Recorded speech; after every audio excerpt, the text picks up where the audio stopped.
Один мельник, умирая, не оставил своим 3 сыновьям никакого другого наследства, кроме мельницы, осла и кота. С разделом недолго возились и обошлись без чьей-либо помощи. Старший брат взял себе мельницу, второй – осла, а младшему дали кота. Он долго горевал, что досталось ему такое небольшое наследство. Братья, думал он, договорившись между собой, могут честно зарабатывать себе кусок хлеба, а мне несчастному придется умирать с голоду. Только вдруг кот, который слышал эти речи, но не подавал и виду, что их слушал, и говорит спокойным серьезным тоном: «Не гори, хозяин, а дай ты мне лучше мешок, да закажи мне пару сапог, чтобы не больно было ходить по кустам, и увидишь, что ты не так обделен, как думаешь».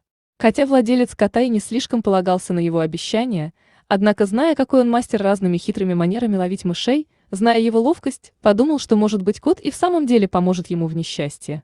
Когда коту доставили то, чего он просил, он храбро надел сапоги, повесил мешок на шею, взял в передние лапки веревочки, которыми мешок задергивался, и пошел в лес, где водилось много кроликов.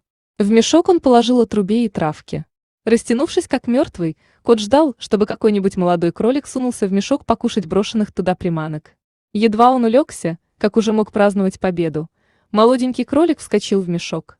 Кот сейчас же затянул веревочки и, радуясь своей добыче, немедля пошел к королю. Кота впустили в покой его величества.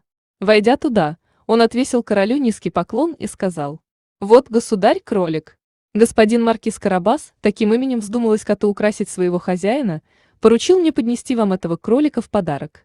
«Скажи своему хозяину», — отвечал король, — «что я благодарю его и очень доволен». В другой раз кот спрятался в пшеницу, опять-таки со своим мешком, и когда туда зашли 2 куропатки, задернул веревочки и взял обеих. Потом он их отнес к королю, так же как кролика.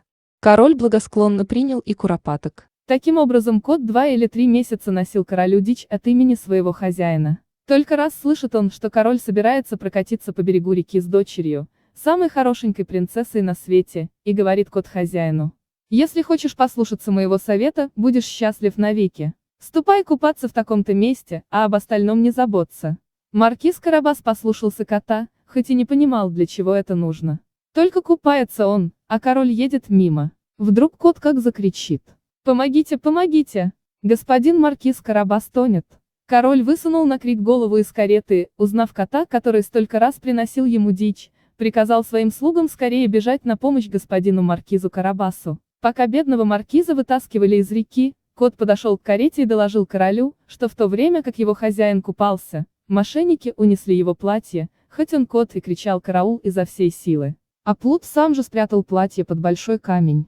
Король сейчас же приказал своим слугам принести господину маркизу Карабасу самый лучший костюм и усадил гостя в карету прокатиться. Кот, радуясь, что намерение его начинает приходить в исполнение, побежал вперед. Попались ему крестьяне, косившие лук. Кот и говорит им: «Эй вы, крестьяне, если вы не скажете королю, что лук этот принадлежит господину маркизу Карабасу, смотрите у меня, всех вас в порошок сотру». Король действительно спросил крестьян, чей это лук. «Господина маркиза Карабаса», — отвечали они в один голос. Угроза кота их напугала. А кот все бежит впереди. Встречаются ему люди на жатве, он и говорит им: «Эй вы, жнецы, если вы не скажете, что все эти хлеба принадлежат господину маркизу Карабасу, смотрите у меня, всех вас в порошок сотру». Король, проезжая через некоторое время, пожелал знать, чьи это видны хлеба. «Господина маркиза Карабаса», — отвечали жнецы. И король порадовался этому вместе с маркизом. А кот все бежал впереди кареты и всем, кого только не встречал, наказывал одно и то же.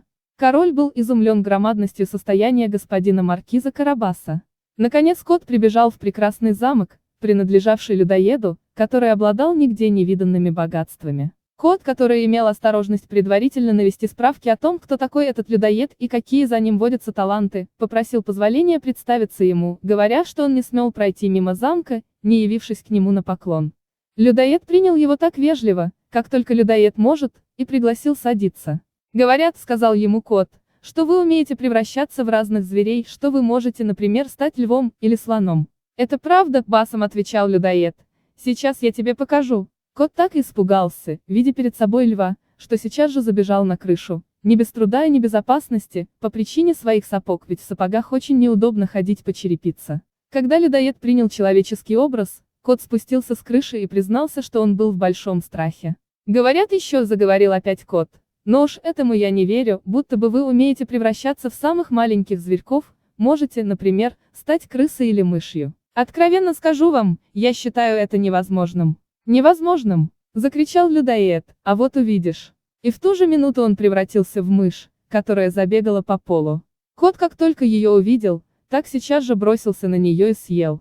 Между тем к замку приехал сам король со своей прекрасной дочерью. Кот услышал стук лошадиных копыт, выбежал навстречу и говорит королю: «Милости просим, ваше величество, в замок господина маркиза Карабаса». «Как, господин маркиз?» — вскричал король, «и замок этот принадлежит вам? Ничего не может быть красивее двора и строений, посмотрим комнаты, если позволите». Маркиз подал молодой принцессе руку и последовал за королем, который шел впереди. В большом зале их ожидала великолепная закуска, приготовленная людоедом для своих приятелей, которые собирались навестить его в этот самый день, но не посмели войти, узнав, что в замке находится король. Короля очаровала доброта господина маркиза Карабаса, так же, как и принцессу. Видя, каким маркиз обладает несметным богатством, король, отдохнув, вдруг сказал: «Не хотите ли, господин маркиз, быть моим зятем?» Маркиз, конечно, согласился на такую большую честь и в тот же самый день женился на принцессе. А кот зажил с ними в большом достатке и уже больше не ловил мышей, может только иногда для развлечения.